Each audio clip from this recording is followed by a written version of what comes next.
Welcome to special analysis. నేను రమా Mandava.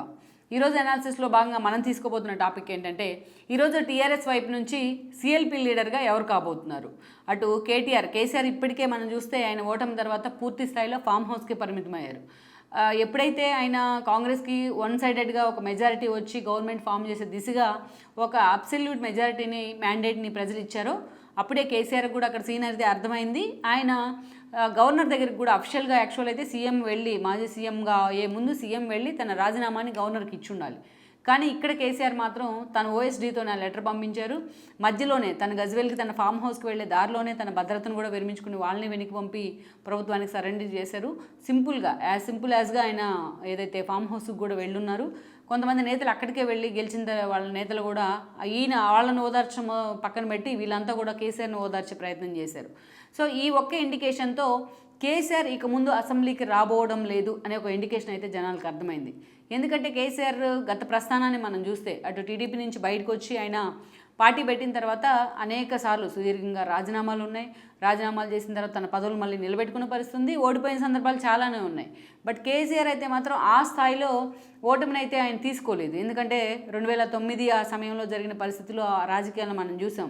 Party office ముందు నిత్యం గొడవలతోని హడావిడితోని కేసీఆర్ రాజీనామాలతోని అండ్ దెన్ ఆయన బ్లాక్ మెయిలింగ్స్తోనే చాలాసార్లు ఇలాంటి రాజకీయం నడుస్తూ వచ్చింది. పలువురు నేతలు బ్లాక్ మెయిలింగ్స్తో ఇలా ఎప్పుడూ కూడా అలాంటి స్థితి నుంచి ఒక్కసారిగా తెలంగాణ ఉద్యమంలో కేసీఆర్ హైలైట్ అయిన తీరు కానీ ఆ తర్వాత 2 సార్లు ఆయన సీఎం అయిన తీరు మనకు తెలుసు.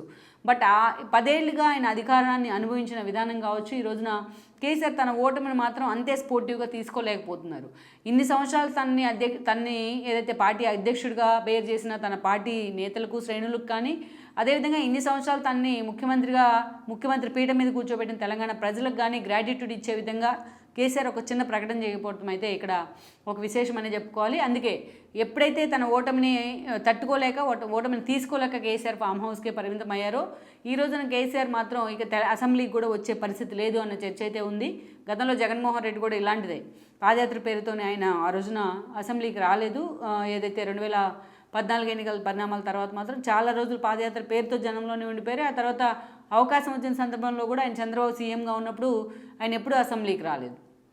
ఆ తర్వాత మనం చూస్తే ఈ రోజున కేటీఆర్ ఏదైతే ఎల్పీ లీడర్ అవుతారా, టీఆర్ఎస్ ఎల్పీ లీడర్ అవుతారా, లేకుంటే హరీష్ రావు అవుతారా అన్న చర్చ కూడా ఉంది. ఎందుకంటే కేటీఆర్ని మాత్రం మెజారిటీ ఎమ్మెల్యేలు ఈరోజు ఆయన వైపే ఉన్నారు. కేసీఆర్ అనేక సార్లు కేటీఆర్ని ముఖ్యమంత్రి చేసే దిశగా ఒక టీంని అయితే కేటీఆర్ కోసం ఏర్పాటు చేయడం జరిగింది, తన వారసుడి కోసం. వాళ్ళ మెజారిటీ ఈరోజు ఎమ్మెల్యేలుగానే ఉన్నారు. వాళ్ళంతా ఈ రోజున కేటీఆర్ వైపే మొగ్గు చూపుతున్నారని కూడా వార్తలు వస్తూ ఉన్నాయి. ఇక మరోవైపు చూసినట్లయితే అటు హరీష్ రావు లాంటి వాళ్ళు, తన మేనల్ లాంటి వాళ్ళు, క్రైసిస్లో తనకు అండగా నిలబడే తన మేనల్ లాంటి వాళ్ళు కూడా ఈరోజు కేసీఆర్ పక్కన ఉన్నారు. సో అలాంటి హరీష్ రావుకి ఆ బాధ్యతలు అప్పగించాలా అని కూడా కేసీఆర్ ఆలోచన చేస్తున్నారు. ఎందుకంటే ఈరోజు కేటీఆర్కి ఆ బాధ్యతలు అప్పగించినట్లయితే అటు పూర్తి స్థాయిలో ఆయన పార్టీ బాధ్యతలు తీసుకునే పరిస్థితి అయితే ఉండదు. తన తండ్రి తరపున తానే క్యాడర్ మొత్తాన్ని కూడా ఈ రోజున ఒక వేదిక మీదకి తీసుకురావాల్సి ఉంటుంది. వాళ్ళలో ధైర్యం నింపాల్సి ఉంటుంది. సో అటు అధికార పార్టీ వైఫల్యాలను ఎత్తి చూపే క్రమంలో వాచ్ డాగ్స్గా ఈరోజు ప్రతిపక్షం పనిచేయాల్సి ఉంటుంది.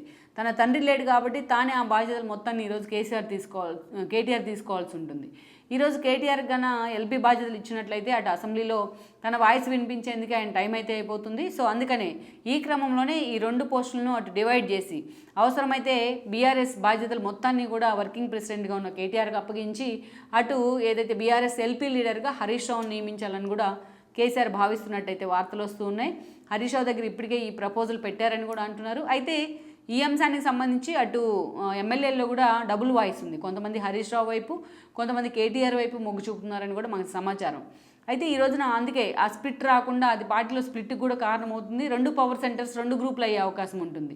అందుకే ఈ స్ప్లిట్ రాకుండా కేసీఆర్ అంతర్గతంగా ఎమ్మెల్యేలతోని కొంతమంది నేతలతోని వ్యక్తిగతంగా మాట్లాడుతూ ఉన్నారు. వాళ్ళందరూ ఒపీనియన్ తీసుకున్న తర్వాతే ఈ రోజున పూర్తి స్థాయిలో ఎల్పీ లీడర్గా అటు కేటీఆర్ని ప్రకటించాలా, హరీష్ రావుని ప్రకటించాలా అనే దాని మీద ఆయన వర్కౌట్ చేయబోతున్నారని కూడా చెప్తున్నారు. ఎందుకంటే ఈరోజు హరీష్ రావుని ముందు పెట్టి రాజకీయం చేయాలనుకున్నా ఈరోజు ప్రభుత్వం మీద ఆ స్థాయిలో హరీష్ రావు పోరాటం చేయగలరా అనేది ఒక చర్చ అయితే, బట్ కేటీఆర్ ఫేడ్ అవుతారన్న ఒక ఆందోళన కూడా కేసీఆర్లో ఉంది. అలాగని కేటీఆర్ను వన్ సైడెడ్గా అన్ని బాధ్యతలు అప్పగించినట్లయితే హరీష్ రావు ఆయనకి ఎంతవరకు సహకరిస్తారన్న ఇంకొక ఆందోళన కూడా ఉంది. అందుకే ఈ రోజున వీళ్ళిద్దరిలో బీఆర్ఎస్ ఎల్పీ లీడర్గా శాసనసభాపక్ష నేతలుగా ఎవరిని ఉంచాలి అనే దాని మీద కేసీఆర్ పూర్తి స్థాయిలో ఒక సర్వే తీస్తున్నారు. ఎమ్మెల్యేలను అడిగి ఫీడ్బ్యాక్ తీసుకునే ప్రయత్నం అయితే చేస్తూ వస్తున్నారు. ఈరోజు చూసినట్లయితే రేపటి రోజున తెలంగాణ సీఎంగా రేవంత్ రెడ్డి ప్రమాణ స్వీకారం పూర్తయింది. సో ఈ క్రమంలోనే రేవంత్ రెడ్డి రేపు కొత్త అసెంబ్లీ కూడా సమావేశపరిచే అవకాశం అయితే ఉంటుంది. ఈలోపే స్పీకర్ ఎన్నిక కానీ మిగతా ఏదైతే ప్రోటోకాల్ కార్యక్రమాలు అన్నీ కూడా ఉండబోతున్నాయి. ప్రతిపక్షాలు కూడా హాజరు కావాల్సి ఉంటుంది అది అసెంబ్లీకి. సో సభానాయకుడి దగ్గర నుంచి ఏదైతే ప్రతిపక్ష నాయకుడిని కూడా శాసనసభాపక్ష నేతను కూడా ఎన్నుకునే సమయం కూడా అప్పుడే ఉంటుంది.